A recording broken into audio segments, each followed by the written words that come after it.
As we know, in 1938, Hitler was already in extreme power. Though Hitler influenced many people to become part of the Nazi Party, many were opposed of him. Maurice Bavaud was one of many people who attempted to assassinate Hitler. Bavaud was born on January 15th in 1916 in Neuquén, Switzerland.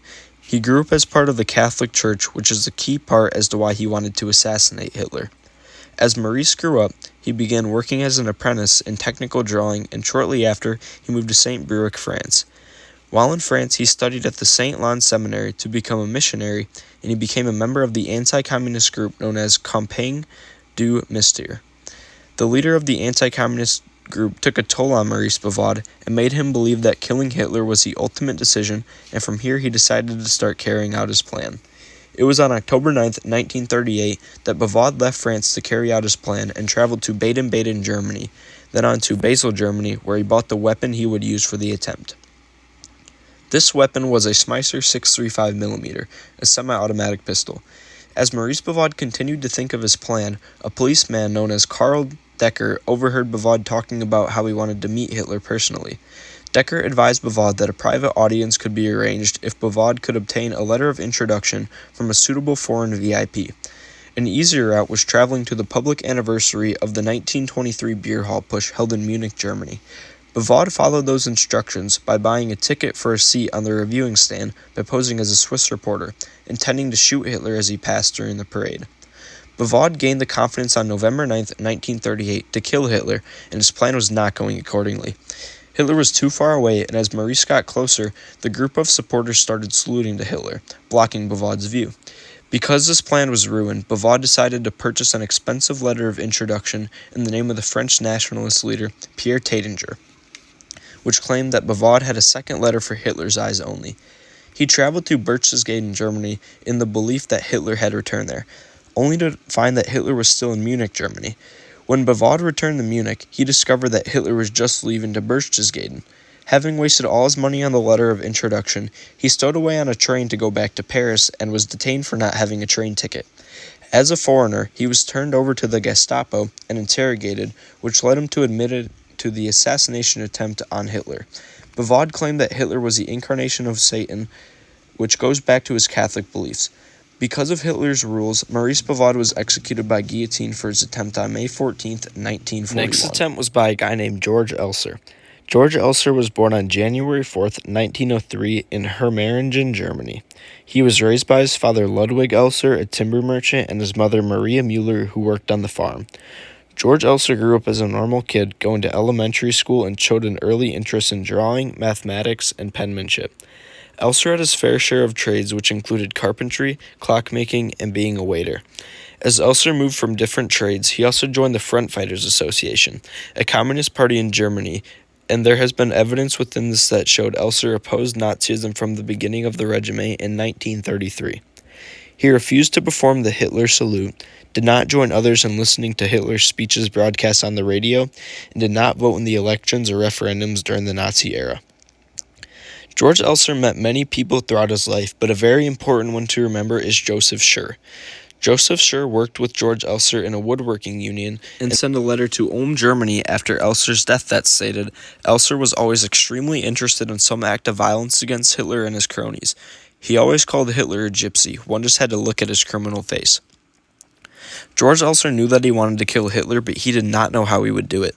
It was on November 8th of 1938 that Elser traveled to Munich, which was on the day of Hitler's annual beer hall push speech. After being too late to the speech, Elser went home, and in the following days, November 10th, the Night of Kristallnacht took place, which was an anti-Jewish act in which Nazis broke glass and destroyed everything that they saw was Jewish. In the following weeks, I slowly concocted in my mind that it was best to pack explosives in the pillar directly behind the speaker's podium, Elser told his interrogators a year later. He began to work in an explosive shop in Germany and systematically stole explosives. He realized that he needed the exact dimensions of the podium in order to fit the bomb in it, and stayed in Munich from April 4th through 12th of 1939 and took a camera with him to scout out the podium where Hitler would be. In April-May 1939, Elster found a laboring job at the Volmer Quarry in Königsbronn. While there, he collected an arsenal of 105 blasting cartridges and 125 detonators, causing him to admit to his interrogators, "I knew 2 or 3 detonators were sufficient for my purposes, but I thought the surplus will increase the explosive effect." Elster tested many prototypes of his bombs in a secluded orchard that his parents owned. George Elster became a regular at the restaurant that Hitler would soon tell his speech at, and would stay past hours and secretly build a trapdoor in the podium. This door would be used to put the bomb into it. All was going accordingly, and Elster designed the bomb to explode on November 8, 1939 at 9:20 p.m. Where the plan went wrong was when Hitler moved his speech time from 9:20 p.m. to 8 p.m.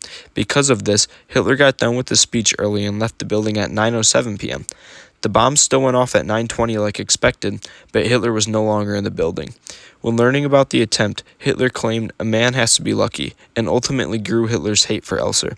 After being interrogated in Berlin and Munich, Elster was imprisoned for 5 years in the Dachau concentration camp, and Hitler ordered him to be shot on April 9, 1945, and he was immediately burned in the Dachau crematorium after his death. The last assassination attempt I will be talking about is Rudolf Christoph von Gersdorf. Rudolf was born in Lublin, Poland on March 27, 1905.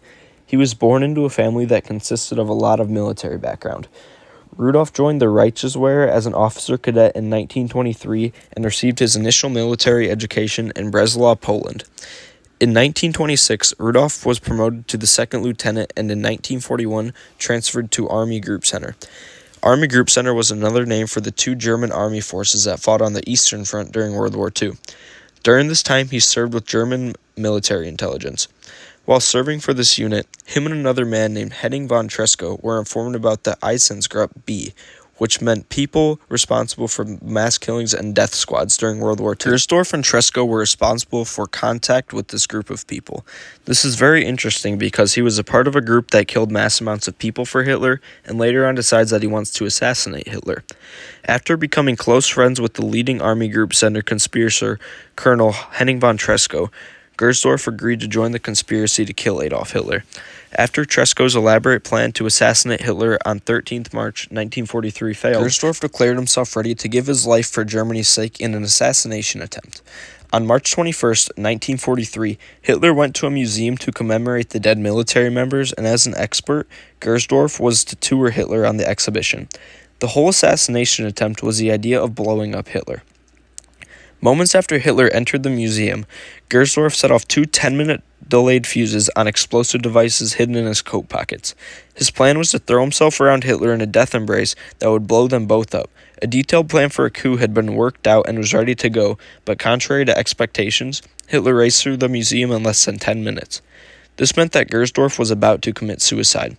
Thankfully, Gersdorf was able to defuse the devices in a public bathroom at the last second. After the attempt, he was immediately transferred back to the Eastern Front where he managed to evade suspicion. Unlike the other assassination attempts on Hitler, Rudolf von Gersdorf was able to escape suspicion and death from it.